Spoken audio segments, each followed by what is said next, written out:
Today I'm going to be talking to you about something very important. ಈ ದಿವಸದಲ್ಲಿ ನಿಮ್ಮೊಟ್ಟಿಗೆ ತುಂಬಾ ಮುಖ್ಯವಾದಂತ ವಿಷಯದೊಟ್ಟಿಗೆ ಮಾತನಾಡುತ್ತೇನೆ. You know, the other day we spoke about how God is developing spiritual intelligence in His people in this season.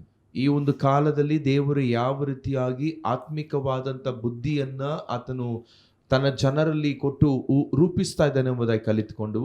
Yes, I was talking to you about a divine wisdom that is available exclusively for those who are in Christ.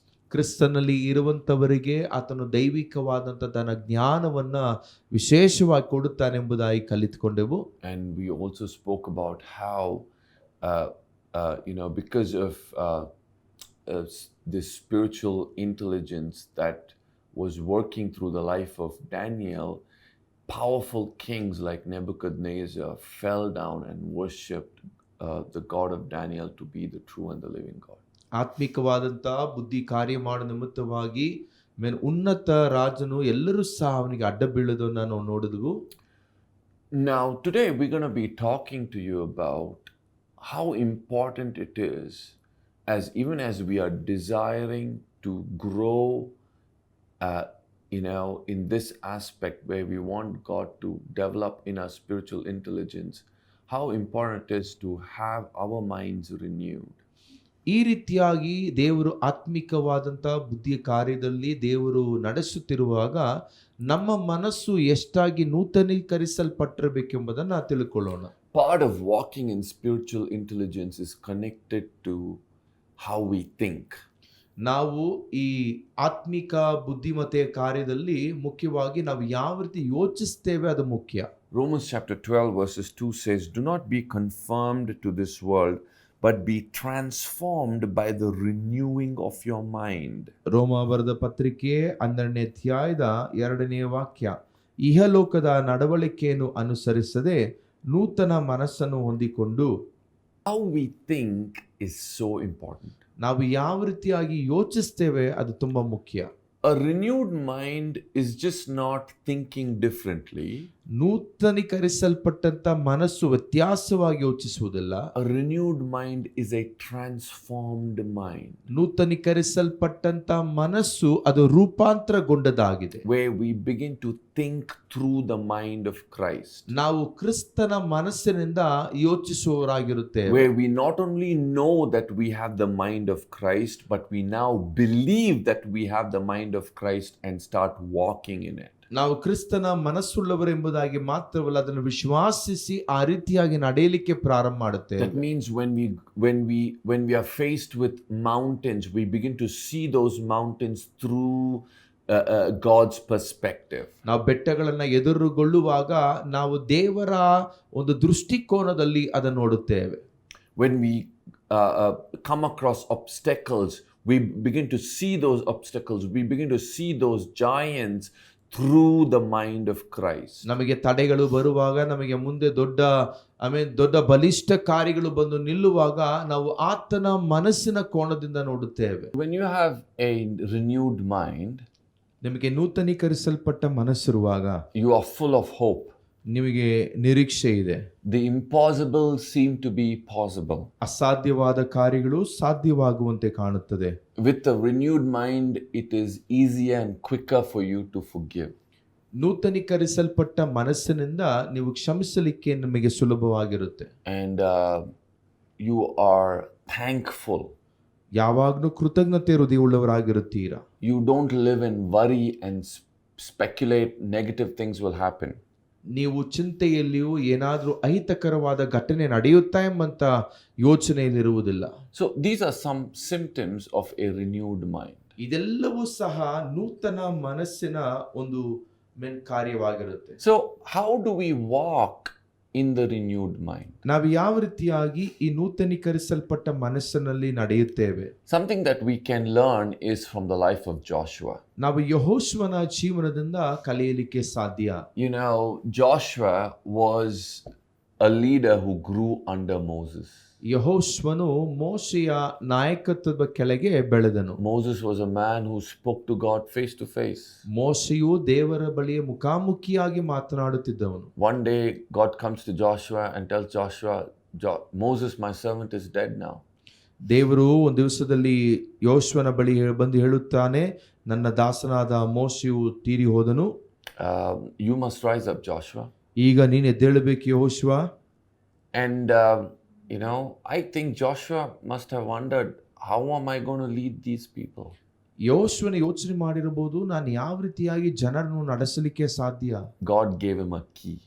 ದೇವರು ಅವನಿಗೆ ಒಂದು ಬೀಗದ ಕೈಯನ್ನು ಕೊಡುತ್ತಾನೆ. God tells Joshua, meditate in my Lord day and night. ದೇವರು ಯೆಹೋಶುವನಿಗೆ ಹೇಳುವಂತ ಕಾರ್ಯ, ನನ್ನ ಧರ್ಮಶಾಸ್ತ್ರವನ್ನ ಹಗಲಿರುಳು ಧ್ಯಾನಿಸು. And if you will meditate on my law, that's his word, day and night, you will make your way prosperous and you will be successful. ನೀನು ನನ್ನ ಧರ್ಮಶಾಸ್ತ್ರವನ್ನ ಹಗಲಿರುಳು ಧ್ಯಾನಿಸುವುದಾದರೆ ನಿನ್ನನ್ನ ಸಫಲವಾಗುವಂತೆ ನಾನು ಮಾಡುತ್ತೇನೆ. So the word meditate, when we think about the word meditate, a lot of times we think someone in the corner of a cave,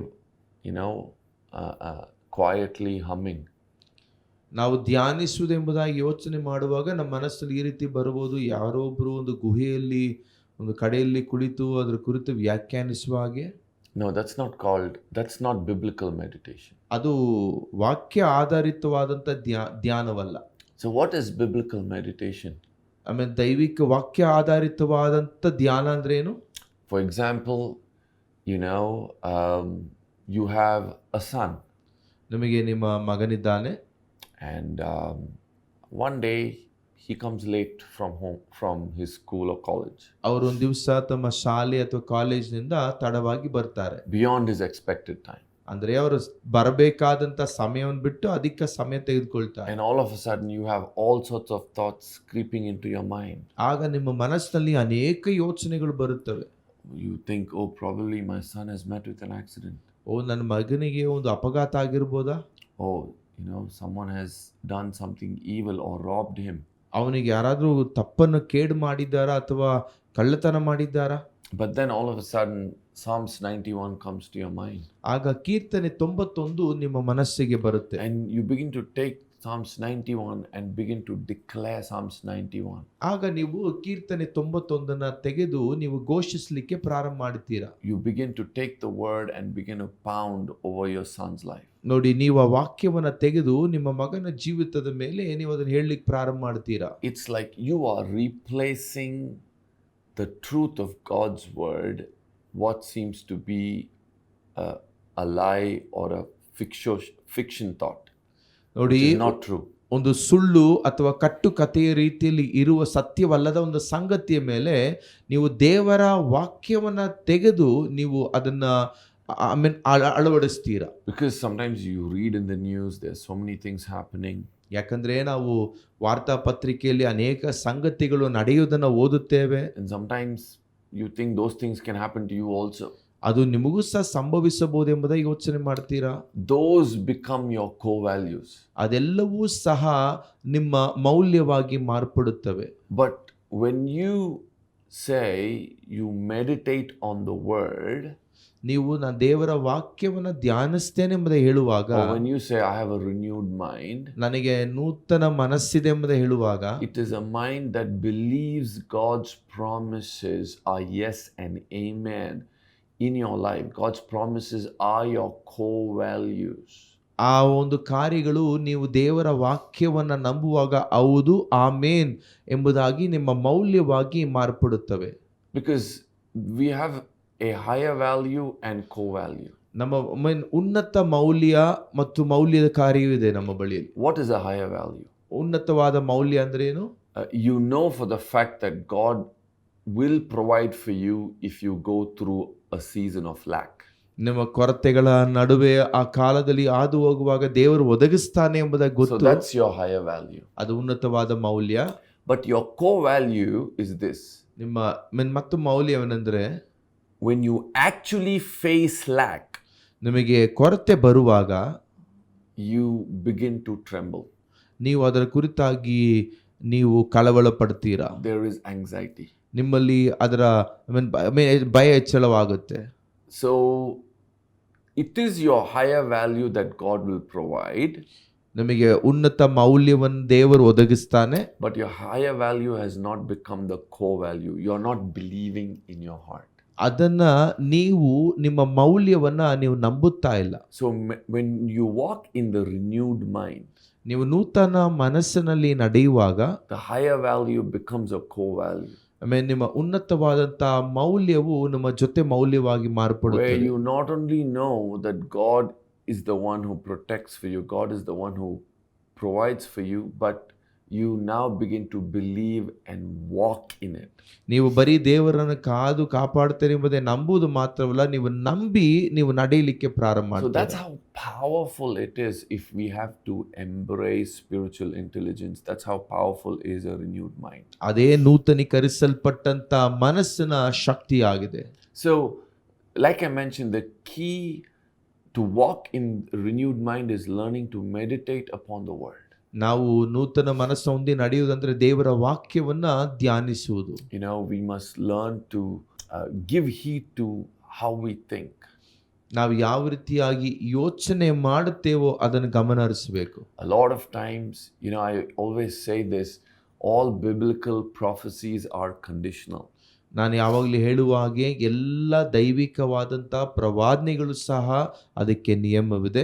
All personal prophecies are unconditional. ಎಲ್ಲ ವೈಯಕ್ತಿಕ ಪ್ರವಾದನೆಗಳು ಅದು ಯಾವುದೇ ನಿರ್ಬಂಧವಿಲ್ಲದು. So a lot of times we don't step into the promises of God simply because our minds are not renewed. ನಾವು ಅನೇಕ ಸಾರಿ ದೇವರ ವಾಕ್ಯಕ್ಕೆ ಬಂದು ನಿಲ್ಲುವುದಿಲ್ಲ, ಯಾಕಂದ್ರೆ ನಮ್ಮ ಮನಸ್ಸು ನೂತನೀಕರಿಸಲ್ಪಟ್ಟಿಲ್ಲ. We see this in the life of Joseph. ನಾವು ಯೋಸೇಫನ ಜೀವನದಲ್ಲಿ ನೋಡುತ್ತೇವೆ. How Joseph went through many challenges like how you and I would go through. ನಾನು ಮತ್ತು ನೀವುಗಳು ಯಾವ ರೀತಿ ಹಾದು ಹೋಗುತ್ತೇವೋ ಅದೇ ರೀತಿಯ ಯೋಸೇಫನ ಅನೇಕ ಸವಾಲುಗಳನ್ನು ಸಂಧಿಸಿದನು. But the Bible says every time God was with Joseph and Joseph prospered. ದೇವರ ವಾಕ್ಯ ಹೇಳುತ್ತದೆ, ಪ್ರತಿ ಸಾರಿಯೂ ದೇವರು ಯೋಸೇಫನೊಟ್ಟಿಗಿದ್ದನು, ಯೋಸೇಫನು ಸಮೃದ್ಧಿ ಹೊಂದಿದನು. So that means in every season of your life God wants you to prosper. ನಿಮ್ಮ ಜೀವನದ ಪ್ರತಿಯೊಂದು ಹಂತದಲ್ಲೂ ಸಹ ನೀವು ಸಮೃದ್ಧಿ ಬೆಳವಣಿಗೆ ಹೊಂದಬೇಕೆಂಬುದು ದೇವರು ಬಯಸ್ತಾರೆ. God wants something good to come out of every season that you walk in. ನೀವು ಹಾದು ಹೋಗುವಂತ ಪ್ರತಿಯೊಂದು ಕಾಲದಲ್ಲಿಯೂ ನಿಮ್ಮಿಂದ ಒಳ್ಳೆ ಕಾರ್ಯಗಳು ಬರಬೇಕೆಂಬುದಾಗಿ ದೇವರು ಎದುರು ನೋಡುತ್ತಾನೆ. What was the key in Joseph's life? ಯೋಸೇಫನ ಜೀವನದಲ್ಲಿ ಇದ್ದಂತ ಆ ಒಂದು ಬೀಗ ಏನು? He always meditated upon the word. ಅವನು ಯಾವಾಗಲೂ ದೇವರ ವಾಕ್ಯವನ್ನ ಧ್ಯಾನಿಸಿದನು. Of course, he didn't have the full Bible then. ಅವನ ಬಳಿಯಲ್ಲಿ ಪೂರ್ಣ ಸತ್ಯವಿರಲಿಲ್ಲ. What he was meditating on was the prophetic dream, the word that God had given him. ಅವನು ಧ್ಯಾನ ಮಾಡುತ್ತಿದ್ದಂಥ ಸಂಗತಿ ಏನಂದ್ರೆ ದೇವರು ಅವನಿಗೆ ಕೊಟ್ಟಂತ ಪ್ರವಾದಾತ್ಮಕವಾದಂಥ ಕನಸುಗಳ ಬಗ್ಗೆ.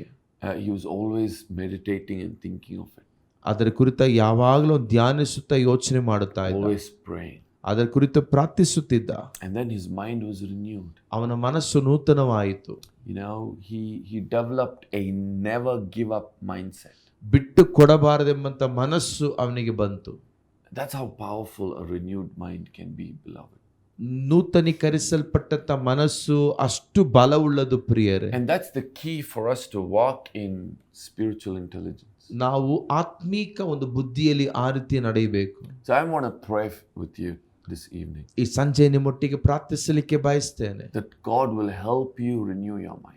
ದೇವರು ನಿಮ್ಮ ಮನಸ್ಸು ನೂತನೀಕರಿಸುವಂತೆ ಸಹಾಯ ಮಾಡಿ. Let me tell you, it's not going to be God who's going to be doing this to you, but this is your responsibility to have your mind renewed. ದೇವರಿಂದ ನಿಮಗೆ ಮಾಡಲಿಕ್ಕಿಲ್ಲ, ಆದರೆ ನೀವು ನಿಮ್ಮ ಮನಸ್ಸು ನೂತನೀಕರಿಸಬೇಕಾಗಿದೆ. You must read the word. ದೇವರ ವಾಕ್ಯ ಓದಬೇಕು. You must meditate on it. ಅದರ ಮೇಲೆ ಧ್ಯಾನಿಸಬೇಕು. You must take the word and apply and declare it in every situation and circumstances in your life. ನಿಮ್ಮ ಜೀವನದ ಪ್ರತಿಯೊಂದು ಹಂತದಲ್ಲೂ ಸಂದರ್ಭಗಳಲ್ಲೂ ಸಹ ದೇವರ ವಾಕ್ಯವನ್ನ ನಿಮಗಾಗಿ ತೆಗೆದುಕೊಂಡು ನೀವು ಅದನ್ನು ಉಪಯೋಗಿಸಬೇಕು. So let me pray with you. ನಿಮ್ಮೊಟ್ಟಿಗೆ ಪ್ರಾರ್ಥಿಸ್ತೇನೆ. Father, we just want to thank you.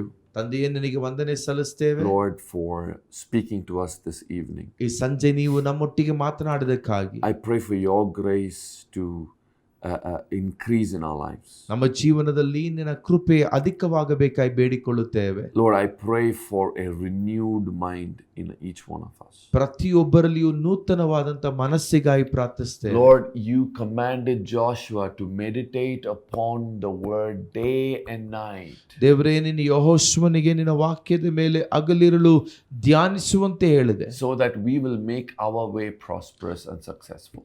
ಆಗ ನಮ್ಮ ಮಾರ್ಗಗಳು ಕರ್ತನೇ ಅದು ಸಫಲವಾಗಿ ಆಶೀರ್ವದಿಸಲ್ಪಟ್ಟದಾಗಿರುತ್ತದೆ. So Father, we just want to thank you for your word that renews our mind. ತಂದೆಯೇ, ನಿನ್ನ ನೂತನ ಮಾಡುವಂತ ನಿನ್ನ ವಾಕ್ಯಗಳಿಗಾಗಿ ವಂದನೆ ಸಲ್ಲಿಸುತ್ತೇವೆ. Help us to meditate upon your word. ನಿನ್ನ ವಾಕ್ಯಗಳನ್ನ ಧ್ಯಾನಿಸಲಿಕ್ಕೆ ಸಹಾಯ ಮಾಡು. Help us to prioritize your word. ನಿನ್ನ ವಾಕ್ಯವನ್ನ ಪ್ರಾಮುಖ್ಯವಾಗಿ ಇಡಲಿಕ್ಕೆ ಸಹಾಯ Help us to live by your word. ನಿನ್ನ ವಾಕ್ಯದಲ್ಲಿ ಜೀವಿಸಲಿಕ್ಕೆ ಸಹಾಯ ಮಾಡು. In Jesus' name we pray.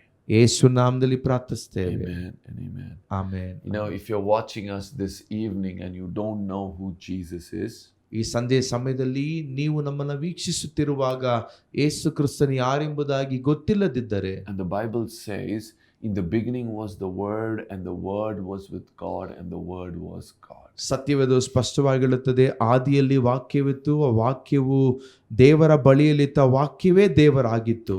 All things were made by Him, who is the Word. Nothing was made that was made without Him. ಉಂಟು ಮಾಡಲ್ಪಟ್ಟಂತ ಪ್ರತಿಯೊಂದು ಕಾರ್ಯದಲ್ಲಿಯೂ ಆತನಿಲ್ಲದೆ ಏನು ಉಂಟು ಮಾಡಲ್ಪಡಲಿಲ್ಲ.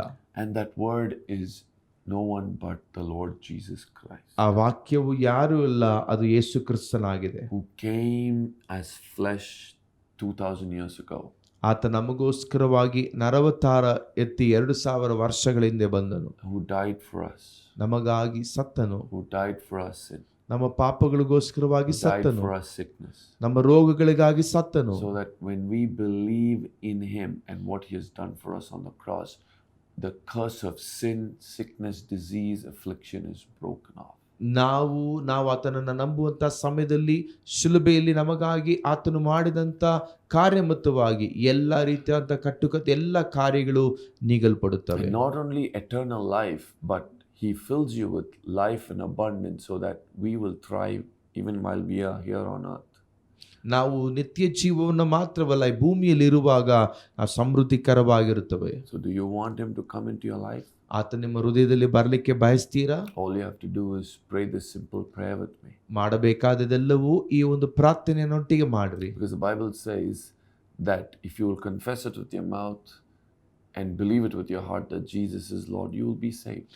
ಸತ್ಯವೇದ ಹೇಳುತ್ತದೆ, ನೀವು ನಿಮ್ಮ ಬಾಯಲ್ಲಿ ಅರಿಕೆ ಮಾಡಿ ಹೃದಯದಲ್ಲಿ ನಂಬುವುದಾದರೆ ನೀವು ರಕ್ಷಿಸಲ್ಪಡುತ್ತೀರಾ. Pray this with me, saying, Dear Lord Jesus, ಪ್ರಿಯ ಯೇಸುವೇ, I believe in you. ನಿನ್ನನ್ನು ನಂಬುತ್ತೇನೆ. Thank you for dying for me on the cross. ನನಗಾಗಿ ಶಿಲುಬೆಯಲ್ಲಿ ಸತ್ತದಕ್ಕಾಗಿ ಸ್ತೋತ್ರ. Thank you for shedding your blood for me on the cross. ನನಗಾಗಿ ಶಿಲುಬೆಯಲ್ಲಿ ರಕ್ತ ಸುರಿಸಿದ್ದಕ್ಕಾಗಿ ಸ್ತೋತ್ರ. I receive you as my Lord and my Savior. ನಿನ್ನನ್ನು ನನ್ನ ಕರ್ತನು ರಕ್ಷಕನಾಗಿ ಅಂಗೀಕರಿಸುತ್ತೇನೆ. Fill me with your spirit. ನಿನ್ನ ಆತ್ಮದಿಂದ ತುಂಬಿಸು. Make me as your child. ನಿನ್ನ ಮಗನಾಗಿ ಮಾರ್ಪಡಿಸು. In Jesus' name we pray.